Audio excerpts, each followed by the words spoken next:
The ship that never returned. The colony ship. Eden's Hope was Earth's biggest dream. It carried over 200 families, scientists, and soldiers. Their mission? Build a new home on a distant planet called Nova Terra. The journey was meant to last 10 years. But after 3 years, Earth lost contact. The ship never returned. People on Earth mourned. Statues were built. Songs were written. They called it the Lost Colony. No one knew what really happened. But the truth was far more terrifying and hopeful than anyone imagined. Eden's Hope had been thrown off course by a cosmic storm. Their systems failed. The ship crashed on a wild alien planet filled with strange creatures, glowing trees, and dangerous weather. Many died in the crash. But some survived. Captain Lena Hale was only a junior officer then. Now, 50 years later, she was the leader of the broken colony. Her hair had turned white, her hands rough, but her heart still strong. They built shelter from ship parts, grew crops in rocky soil, fought off beasts in the night. But with every year, numbers fell. People grew old. No new children were being born. Hope was fading. One day, a young boy named Jace, one of the last human teens, snuck out of camp. He was thin, hungry, and angry. He had heard stories of others living in the deep forest. Aliens. He didn't care. He just wanted food. He found a field with strange blue plants growing in rows. He grabbed some and ran. But he didn't know. Someone was watching him. Far above, in the shadows of tall trees, an alien girl with gray-blue skin and glowing eyes followed silently. Her name was Sela. She belonged to the native race called the Virani. Her people feared humans. They believed the Crashlanders were cursed, violent, and sick. But Sela was curious. She had never seen a human boy before. When Jace returned the next day to steal more, she left a trail for him to follow. A feather, a mark on the tree, a sound. Jace, scared but curious, followed. Deep in the forest, he reached a small alien village. Strange tents, glowing fires, people with long limbs and humming voices. Sela stood in the center watching him. Jace raised his hands. "I'm not here to fight," he said. "I just want food." Sela looked at her elders. They stared coldly. One elder stepped forward and said in a deep voice, "Your kind brings death." Jace didn't know what to say. Then Sela said something unexpected. "But if he dies in our woods, we are no better than him." Back at the human camp, Captain Lena noticed Jace was missing. She sent 2 scouts after him. Hours later, they returned with a message. Jace was alive, but not alone. With aliens. Lena was shocked. "They're real?" she whispered. "Yes," the scout said. "And they fed him." That night, Lena sat in the old ship's broken command center, looking at a picture of Earth. She thought about all they had lost. Maybe, just maybe, they didn't have to die out. Maybe survival meant something different now. The next morning, Lena took a small team and walked into the forest. They carried no weapons, only food and tools. Sela was waiting. There, in a quiet moment under twin suns, a human captain and an alien girl spoke for the first time. Not with guns, but with hope. This was not the end. This was the beginning. The colony. Ship Eden's Hope had never returned to Earth, but maybe it had found something better. We're dying, and no one's coming. Night fell over the human camp. Cold wind blew through the broken walls of the old ship. Metal creaked. Fires burned low. Children huddled together, coughing. Elders lay still, under thin blankets. Captain Lena Hale stood outside looking at the stars. She had once believed Earth would send help. That belief was gone now. 50 years. No ship. No message. Just silence. Inside the command room, the last working screen flickered. A list of colony members flashed. 78 left. Only 4 children remained. One of them was Jace, the boy who had met the alien girl, Sela. Jace sat near a heater with his little sister. She was only 5, thin, pale. Her name was Mira. She coughed quietly, holding a broken doll. Jace looked down, whispering, "She won't make it through winter." He stood up, angry. "This can't go on," he said to Lena. "We need help. And those aliens, they have food, medicine, fire, we have nothing." Captain Lena nodded slowly. "I know." Then she said the words no one ever thought she would say. "Maybe it's time. We ask them for more than help." The next day a meeting was held. Old faces, weak bodies. All of them sat around the last working lamp. The air was heavy with... Captain Lena spoke. "We have two options. Wait to die, or change everything." "What do you mean?" someone asked. She looked them in the eye. "We ask the Varani to join us, not just share food, but share life, marry, have children, survive together." Gasps filled the room. "You want us to breed with them?" One man shouted. "They're not even human." "They're our last hope," Lena said calmly. "We can't survive alone, but maybe we don't have to." In the forest, Sela stood before her own council of elders. Her voice was soft, but strong. "I met the boy. His people are weak, sick, but they are not evil." The alien chief, a tall, silver-skinned elder named Varric, growled low. "Humans destroy what they touch." "Not all," Sela said. "I saw something in him. He risked death to feed his sister." The elders stayed quiet. Then Varric said something no one expected. "Bring their leader. Let her speak." 2 days later, Captain Lena walked alone through the forest. Her hair was tied back, her jacket torn but clean. Sela met her near the river. They walked in silence. They reached the Varani village. Fires glowed. Alien children peeked from behind trees. Warriors stood tall, hands on weapons. Captain Lena stood before the council. "I do not come with demands," she said. "I come with hope." She told them everything, the crash, the years of struggle, the dying children. "I'm not asking for pity," she said. "I'm asking for a future." Varric looked at her long and hard. "A future with us?" "Yes," Lena said. "A shared future." Silence filled the clearing. Then one elder stood. Her name was Marine, Sela's grandmother. Her voice was old but kind. "I lost 2 sons in the cold years," she said. "I know what grief feels like." She turned to Sela. "Would you take a human husband if it meant saving both our people?" Sela looked at Jace, who had followed quietly, and nodded. "If he would have me." Jace stepped forward. "I'd rather die with her," he said, "than live alone in a dying world." The council was quiet. Then Varric spoke at last. "So be it. The trial of unity shall begin." No one knew what that meant. But one thing was clear. The humans were no longer alone. This was not peace. Not yet. But it was the first step. Towards something new. Towards something terrifying. Towards something beautiful. The pact of blood and birth. The Varani didn't believe in quick decisions. They watched the stars before making big choices. But this time something had changed. A human boy had risked his life for an alien girl. A captain had walked into the enemy's land with no weapon. And an alien elder had whispered, "Maybe it's time." That night, the village gathered in silence. The sky above was full of green moons and slow-moving stars. Sela stood on one side of the fire, Jace stood on the other. In the middle, Varric, the Varani chief, placed a carved stone between them. He spoke the words of the old law. If 2 hearts from different skies wish to beat as one, they must bleed together or die apart. Jace didn't understand the ritual, but he saw Sela's calm eyes, and he trusted her. She reached out her hand. He took it. Their palms were cut, lightly, with a stone knife. Blood touched blood. The Varani cheered softly, their voices humming like wind.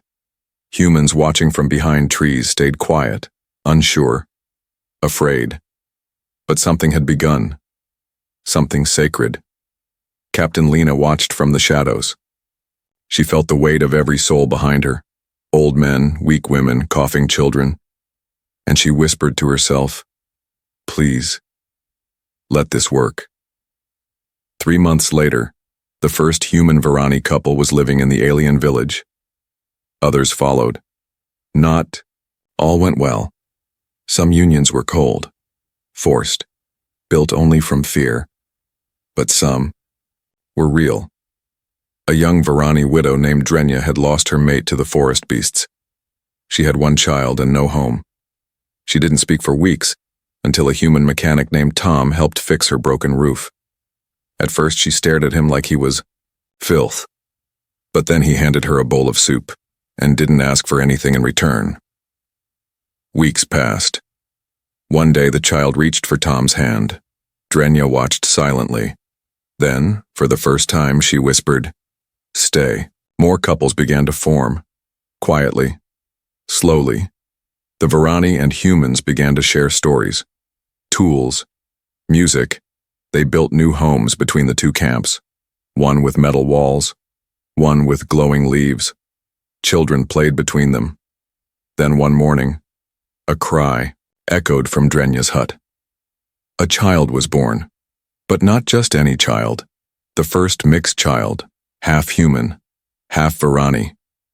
She had soft skin, but glowing eyes, 5 fingers, but ears that curved like leaves. She smiled within moments of birth. Tom held her in his arms, shaking. Drenya wept silently. The others gathered around in awe. They called her Asha, meaning hope in the old Varani tongue, but not everyone saw her as a blessing. From the dark edges of the forest, angry Varani whispered, "They are polluting our blood. They are weak. They will destroy our way." And in the human camp, one elder muttered, "She's not one of us."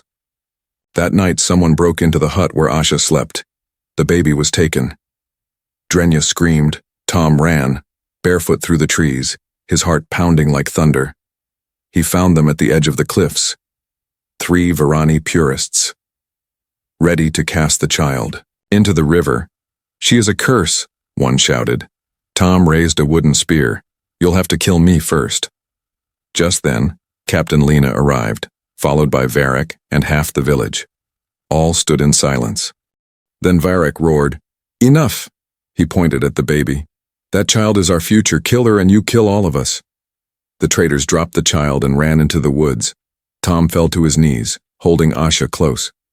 Sela stepped forward and said, "She is the bridge, the first of many." That night fires burned bright.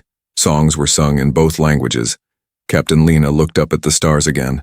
For the first time in years, she smiled. The ship never returned. But maybe they didn't need it to, because something new had been born, not just a child, but a future. The first child between worlds. Her name was Asha, born of a human father and a Varani mother. She was not like other children. Her skin glowed softly at night. Her eyes could see far in the dark, and when she laughed, even the forest seemed to listen. But not everyone smiled when she was near. Some humans whispered behind closed doors. "She looks like one of them." Some Varani turned their backs in silence. "She is not pure," they said. Drenya held her daughter close every night. Tom, the human father, never left their side. He carved her a cradle from soft alien wood. Drenya wove a blanket from sky leaves. They did everything together. Slowly, they had become something no one expected, a family. One day, Asha wandered outside alone. She was just a baby, but she moved fast, quiet. She found a strange stone and placed it in her mouth. A glowing pulse shot through the air. The ground trembled slightly. That evening, her temperature rose. She cried for hours. Her eyes turned silver. She floated just an inch above her bed. Tom and Drenya panicked. They rushed to Lena. "She's sick. Please." Captain Lena stared at the child in shock. "I've seen fever," she said, "but never this." They called the Varani elders. Varric arrived. He bent over the baby. His face, usually hard like stone, softened. "This is not sickness," he whispered. "This is awakening." The Varani gathered around Asha. They sang old songs, songs from before even the elders were born. Asha stopped crying. She looked around the room. Then she reached up, and a spark of light bloomed in the air above her hand, a floating flame like magic. "She's not just the first," Varric said. "She's something new." Word of Asha's power spread fast. Many called her a sign of peace. Others called her a warning. A group of angry humans led by a man named Briggs held a secret meeting. "She's not one of us," Briggs growled. "And what happens when more like her are born?" "Are we just going to vanish?" another man asked. "Be replaced?" At the same time, a Varani group called the Pure Roots also made plans. "She is proof that humans poison our blood," one hissed. "She must be taken." The next night it happened. Smoke filled the trees. Fire at the edge of the village. Screams. Two masked attackers broke into Tom and Drenya's hut. One grabbed the baby, the other threw Tom against the wall. Drenya screamed so loud, the whole forest seemed to shake. But someone else had been watching. Sela. The same alien girl who had once watched Jace steal food. Now older, stronger, wiser. She leapt from the trees and landed between the attackers and the door. "You touch that, child, again," she said, "and you'll never touch anything else." One attacker ran. The other raised a blade. Sela didn't flinch. She struck fast, Varani, warrior style. The man fell. The fire was put out. The baby was saved. But the damage was done. The village was now divided. Fear had taken root. The humans didn't sleep easy. The Varani kept their weapons close. Asha slept peacefully, unaware of the storm her life had created. Captain Lena stood before both sides the next morning. "This cannot continue," she said.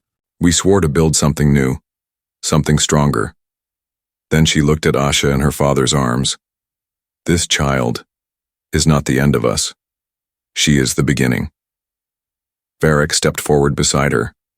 "If there are more like her," he said, "then maybe we will no longer be just human, or Varani. We will be something more." But deep in the forest, watching from the shadows, someone else whispered, "Then we must stop them before more are born. We are not just survivors." Years passed on. The forest grew quieter, the nights calmer, and the once separate camps of humans and Varani slowly turned into one. Children were being born, more like Asha, half human, half Varani. Not many, but enough to change everything. These children were different. They healed faster, saw things others didn't. Sometimes they spoke in dreams. Sometimes they felt things before they happened. Asha was now 6. She ran through the tall bluegrass with other mixed children, laughing, jumping, glowing faintly in the dusk light. The other children followed her like she was their son, but not everyone smiled. Briggs, the angry human who once tried to take Asha, stood at the edge of the forest with a frown. He watched the children from the shadows. "They're not like us," he muttered. "Not like them either," whispered one of his men. "There's something else." Briggs's voice was cold. "Exactly. And that should scare us." Captain Lena, now older and walking with a cane, watched over the new camp from the command tower.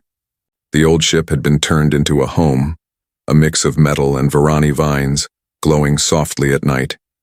She watched Asha walk across the garden and waved. Asha stopped, and without seeing her, waved back.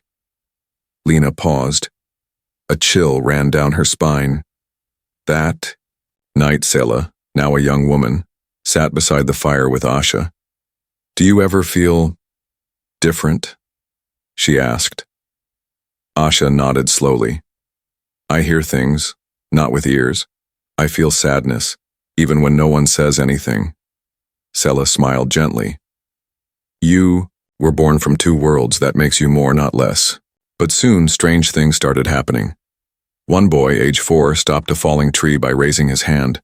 A girl named Kale cried in her sleep, and every flame in camp turned blue.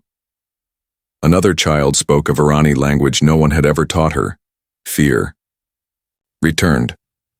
Some humans wanted the children watched. Some Varani wanted them tested. Captain Lena stood firm. "They are ours," she said. "We protect them." But fear is a slow poison. And it was spreading. One night while walking near the edge of the camp, a young mixed child named Talon was attacked. Someone hit him on the back of the head and left him in the river. Luckily, he was found. He survived. But the damage was done. The children no longer played freely. Guards were posted. Whispers filled the nights. What if they turn on us? What if they become stronger than all of us? A secret meeting was called, in the forest clearing, Briggs and his followers. And from the Varani side, the pure roots, an alliance of fear. Before they grow, Briggs said, we stop them. Before they lead, a pure root elder said, we remind them who rules. But they didn't know. Asha was listening, not with ears, not with eyes, but with her heart. She felt their hate like a scream inside. Her chest, she ran to Captain Lena, shaking. They're planning something. I don't know how I know, but I do. Lena believed her. She gathered every family, human, Varani, and mixed, and stood under the stars. Her voice was clear. They fear what we've become, but I say we are the future. We are not just survivors. We are the start of something greater. And deep in the forest, as the traders sharpened their knives, Asha whispered into the wind, we're not afraid of the dark anymore. A war that never ended. It started with a sound, a sharp crack in the night, then a scream, then fire. The camp woke to chaos. One of the mixed children's homes was burning. Blue flames lit up the sky. People ran with buckets. Children cried. Mother shouted her daughter's name. By the time the fire was out, the house was gone. No one spoke, but they all knew this was not an accident. Captain Lena stood before the crowd. Her voice was cold and firm. This is war. Briggs had vanished. So had 3 others. Varani elders confirmed that 2 pure roots were also missing. Someone was building an army. Deep in the outer forest, beyond the safe zone, a hidden camp had been built. Humans and Varani who feared the mixed children trained together. Briggs stood in the middle, holding a weapon built from old ship parts. We were once the future, he shouted. Now we're just watchers while they take everything. He pointed to a drawing of Asha on the wall. She will be a queen, and we will be slaves. In the main camp, Asha sat quietly. Her eyes were closed, her breathing slow. She was only 7, but her mind was reaching far. She saw shadows. She saw fear. She saw weapons being made, and she felt one thing most of all: hate. Tom, her father, tried to calm her. Don't go near them, he begged. You're still a child. Asha looked up. No, she said. I'm what comes after. Captain Lena called a meeting. Sela, Tom, Drenya, Varric, and the other elders stood around the long table. We must strike first, one Varani warrior said. No, Sela said. That's what they want. Then what? Another asked. Wait until they burn us all? Lena stared at the map. We find them. We stop them. But we do not become them. That night the stars were clear. A patrol was sent. They never returned. Their bodies were found hanging in the trees the next morning. Enough was enough. Captain Lena raised her old Earth flag, torn and faded. We defend our children. We defend our home. Mixed fighters stood side by side with humans and Varani, young and old, alien and human. Weapons were handed out. Sela wore her old hunting armor. Tom carried a metal spear. Drenya painted a symbol on her daughter's forehead. Asha stood in silence, eyes glowing softly. But before the battle came, a message arrived, a voice over the radio. Static at first, then clear. This is the Earth vessel. Artemis, we've received your signal. Stand by for contact. Everyone froze. After 50 years, Earth had returned. Captain Lena dropped the radio. The war they were preparing for just became something much bigger. If Earth came and saw the mixed, Children, what would they do? Welcome them or fear them too? Asha stepped forward. You were waiting for Earth, she said. But Earth might not be ready for us. In the forest, Briggs listened in on the same signal. He smiled. They're coming. And when they see what the colony has become, he turned to his army. They'll burn it to the ground, with our help. Born of stars and strangers. The sky cracked open. A bright silver line tore through the clouds. The Earth ship Artemis had arrived. It was bigger than anything the colony had seen in 50 years, sleek, strong, and silent. It hovered above the trees like a watching god. Asha stood at the edge of the camp, her glowing eyes fixed on the metal beast. They're scanning us, she whispered. They see everything. Captain Lena stood beside her, back straight, hand shaking. She had waited for this moment her whole life. But now that it was here, she was afraid. Afraid of what Earth might think. Afraid of what Earth might do. A voice came over the loudspeaker. Unregistered colony detected. Non-human structures present. Mixed biological signatures confirmed. Prepare for inspection. Sela stepped forward, spear in hand. They do not come in peace, she said. Tom held Drenya close. If they see Asha, they'll call her a threat. Drenya gripped her daughter's hand tightly. Then they'll have to go through all of us. But while the camp prepared for Earth's arrival, Briggs and his hidden army moved in silence. They carried stolen weapons. They wore Earth uniforms. And they had one plan. Make Earth believe the colony had been taken over by aliens. Kill the mixed children. Blame it all on the Varani. At sunrise, a shuttle from the Artemis touched down. 6 Earth officers stepped out in white armor. Their faces were cold, empty. Their leader, Commander Royce, scanned the camp. He saw metal huts, tangled with glowing vines. He saw humans standing beside aliens. He saw children that looked like both. What is this place? Royce asked. Captain Lena stepped forward. This is our home. Before Royce could reply, a gunshot rang out. One of the guards fell. Smoke rose behind the trees. Briggs' attack had begun. Varani warriors leapt into action. Humans grabbed their tools, turning them into weapons. Mothers shielded their children. Royce shouted, "Are you under attack?" Captain Lena looked him straight in the eye. "No," she said. "You are." From the flames, Briggs stepped out. Wearing a stolen Earth jacket, he aimed his weapon at Asha. "She's not human," he yelled. "None of them are." "She's the reason we're dying." But before he could fire, Asha stepped forward. No fear. No tears, just silence. Her eyes glowed bright. The ground shook. Briggs froze.